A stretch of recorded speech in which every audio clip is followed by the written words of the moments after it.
Congress party का मंत्री जिसने विधानसभा के अंदर बोला कि इलीगल कंस्ट्रक्शन है, अनऑथराइज्ड कंस्ट्रक्शन है, डिमोलिश करनी चाहिए, और उसके बाद आगे बढ़ करके कहा कि यहाँ बहुत सारे लोग ऐसे आए हैं, हो सकता है बांग्लादेश से आए हैं, ये रोहिंग्या की कैटेगरी के लोग होंगे, और तहजारी में चारों तरफ जो हम देख रहे हैं कि लोग ऐसे हैं जिनको जानते नहीं, पहचानते नहीं।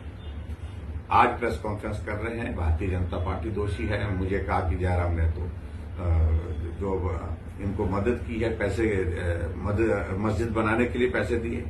मैं हैरान हूं, मैं सिरे से खारिज करता हूं तमाम आरोपों को, क्योंकि वो मंत्री जो है अपनी कुर्सी बचाने के लिए, अपनी जान बचाने के लिए कोशिश कर रहा है, क्योंकि ऊपर से आदेश हो गया है उसको हटाने का। क्योंकि कांग्रेस पार्टी का पूरे देश भर में आपको मालूम है कि किस प्रकार से रहता है, तो उसको हटाने के लिए वो प्रयत्न कर रहे हैं, दबाव पड़ा हुआ है। अब वो कुर्सी बचाने में लगा है, अनाप शनाप बोले जा रहे हैं और किसी पर आरोप लगाए जा रहे हैं, इसका कोई अर्थ नहीं। लेकिन आज तो मुस्लिम समाज के लोग भी वहां पर कमिश्नर को मिले और उन्होंने इस बात को कहा, खुद ही स्वीकार किया है, जो अनऑथराइज्ड पोर्शन है उसको हम खुद ही तोड़ देंगे।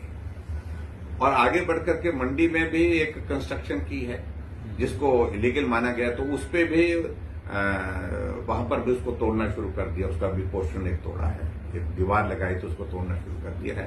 बाकी सारी चीजों को लेकर के अभी आगे क्या होता है उसका देखेंगे।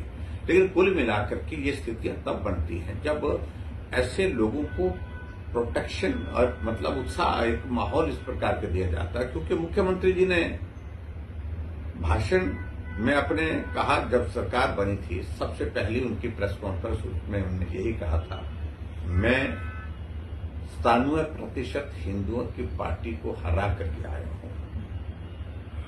और ये सारी बात शिमला में कही, दिल्ली में कही, जाकर के हैदराबाद में कही, बेंगलोर में कही, सब जगह कही उन्होंने। इससे फिर ऐसे लोगों की हिम्मत हौसला बढ़ता है और इसके कारण नुकसान हुआ है।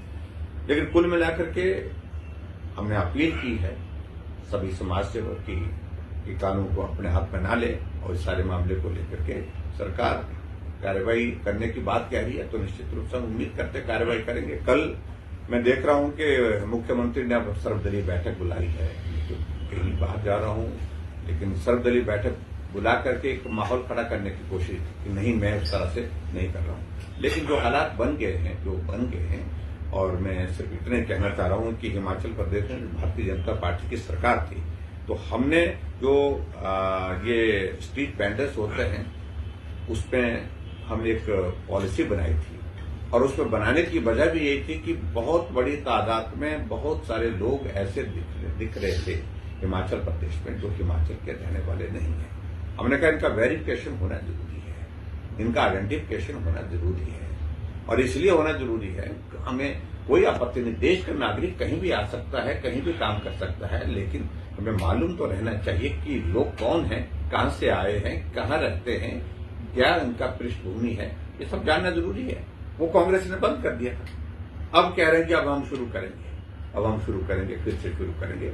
मेरे कहने का मतलब यही है कि इस सारे विषय को लेकर के अनावश्यक रूप से कांग्रेस ने हालात ऐसे पैदा कर दिए हिमाचल प्रदेश में जिसकी आवश्यकता नहीं।